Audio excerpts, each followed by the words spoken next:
Assalamualaikum warahmatullahi wabarakatuh. Perkenalkan, nama saya Felia Ayu Rasnaidi dari Fakultas Teknik Program Studi Teknik Industri yang akan mempresentasikan hasil penelitian saya yang berjudul Usulan Perbaikan Metode Kerja pada Stasiun Kerja Penjahitan CV Cleo Ricky dengan menggunakan metode time measurement. Ada beberapa hal yang melatar belakangi penelitian saya. Yang pertama, penelitian ini dilakukan di CV Cleo Ricky, di mana CV ini memproduksi 4 jenis tas, yaitu tas ransel, tas tote bag, sling bag, dan mini backpack, yang mempunyai proses produksi yang melewati stasiun kerja pemulaan, pemotongan, dan penjahitan.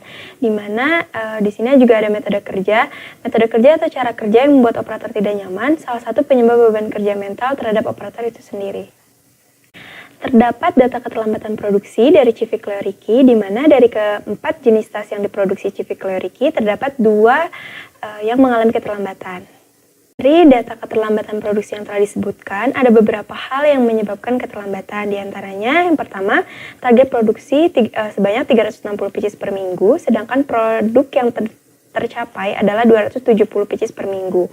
Yang kedua, proses pemotongan hanya menggunakan 2 mesin potong untuk 10 operator. Dan yang ketiga, operator stasiun kerja penjahitan sering melakukan gerakan yang hanya dibebankan pada salah satu tangan dan beban kerja operator terlalu banyak. Di sini terdapat tujuan yang akan saya capai. Yang pertama, mengidentifikasi metode kerja yang dilakukan oleh operator pada stasiun kerja penjahitan tas mini backpack. Dan yang kedua, mengukur dan mengidentifikasi beban kerja mental operator pada proses penjahitan tas mini backpack. Dan yang ketiga, melakukan perancangan metode kerja operator pada proses penjahitan tas mini backpack. Terdapat beberapa faktor yang mempengaruhi beban kerja mental. Yang pertama, solusi dan target yang diberikan oleh perusahaan membuat operator bekerja di bawah tekanan, yang akan mempengaruhi beban kerja mental operator. Yang kedua, ketiga operator tas mini backpack harus bekerja selama 13 jam kerja efektif, dan apabila target produksi mengalami keterlambatan, operator akan mendapatkan potongan upah. Dan yang ketiga, menurut Tarwaka 2004, metode kerja atau cara kerja yang membuat operator tidak nyaman salah satu penyebab beban kerja mental. Didapatkan hasil kuesioner NASA TLX. Penyebaran kuesioner ini dilakukan kepada 3 operator mesin jahit tas mini backpack. Hasil kuesioner dari 6 indikator kemudian dibandingkan menjadi 15 perbandingan pembobotan NASA TLX pada setiap respondennya. Berikut ini adalah interpretasi skor dari NASA TLX. Dapat dilihat bahwa semua operator 1 sampai operator 3 memiliki kategori beban kerja mental yang sangat tinggi. Maka dari itu diperlukan investigasi secara lanjut untuk mengetahui cara kerja operator stasiun kerja penjahitan tas mini backpack. Berikut ini adalah layout operator penjahitan tas mini backpack pada keadaan aktual, yang dimana tata letak peralatan dan komponen yang digunakan pada stasiun kerja ini semuanya diletakkan pada sebuah meja yang terletak pada bagian kiri operator. Karena memiliki jarak yang jauh dan sulit dijangkau, operator harus beranjak dari tempat duduknya untuk mengambil komponen yang akan dijahit. Berikut ini adalah tabel uraian gerakan terblik operator stasiun kerja penjahitan tas mini backpack. Berdasarkan uraian gerakan terblik, didapatkan jumlah gerakan idle operator stasiun kerja penjahitan memiliki kegiatan idle sebanyak 137 gerakan yang didominasi oleh tangan kanan operator. Proses pengidentifikasian gerakan pada bagian penjahitan diuraikan dalam gerakan terblik sehingga dapat diketahui gerakan antara tangan kanan dan tangan kiri dari operator. Terdapat perbandingan target perusahaan dengan capaian stasiun kerja penjahitan. Dapat dilihat dari tabel berikut bahwa selisih antara waktu baku ketetapan perusahaan dengan waktu baku dari capaian stasiun kerja penjahitan sangat jauh. Berdasarkan analisis beban kerja mental yang telah dilakukan, didapatkan bahwa hasil kuesioner NASA TLX yang menunjukkan bobot tertinggi adalah mental demand dan temporal demand, di mana aktivitas beban kerja mental operator semakin meningkat. Dan yang kedua, operator mendapatkan tekanan dalam bekerja, di mana operator harus menyelesaikan target produksi yang dimiliki oleh perusahaan dan tidak sebanding dengan kapasitas yang dilakukan.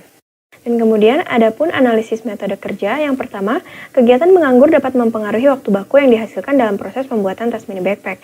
Yang kedua, perbandingan metode kerja yang sesuai dengan prinsip ekonomi gerakan dilakukan dengan cara mengubah tata letak komponen atau layout. Yang ketiga, perbaikan penyiimbangan tata letak komponen juga bertujuan agar tangan kanan dan tangan kiri operator bekerja secara bersamaan. Adapun usulan perbaikan layout yang diusulkan adalah menyeimbangkan antara tangan kanan dan tangan kiri. Di sini juga terdapat usulan perbaikan metode kerja operator stasiun kerja penjahitan tas mini backpack. Terdapat perbandingan keadaan aktual dan setelah perbaikan di dalam tabel berikut, di mana waktu baku usulan lebih kecil daripada waktu baku aktual, yang akan mempengaruhi dari capaian target yang akan dihasilkan oleh perusahaan. Dari hasil penelitian dapat disimpulkan bahwa yang pertama, waktu baku yang dihasilkan sangat besar yang akan berdampak pada tidak tercapainya target, dipengaruhi oleh metode kerja yang dilakukan oleh operator stasiun kerja penjahitan. Yang kedua, kategori beban yang sangat tinggi terdapat pada indikator mental demand atau beban mental. Hal ini dikarenakan oleh operator bekerja di bawah tekanan atas dasar penentuan jam kerja efektif yang ditetapkan oleh perusahaan. Yang ketiga, perbaikan metode kerja yang dilakukan dengan cara mengusulkan perubahan tata letak komponen sesuai dengan prinsip ekonomi gerakan. Adapun beberapa saran yang disarankan. Yang pertama, perusahaan diharapkan memberikan pelatihan kepada operator stasiun kerja penjahitan tas mini backpack terkait dengan perubahan cara kerja. Yang kedua, perusahaan diharapkan membuat tempat untuk meletakkan komponen pada bagian sebelah kanan tubuh operator agar seimbang. Yang ketiga, perusahaan diharapkan mengurangi jam kerja efektif yang ditetapkan oleh perusahaan dan kembali menerapkan 7 jam kerja efektif. Dan yang keempat, penelitian selanjutnya diharapkan dapat melakukan perancangan fasilitas kerja tambahan untuk operator.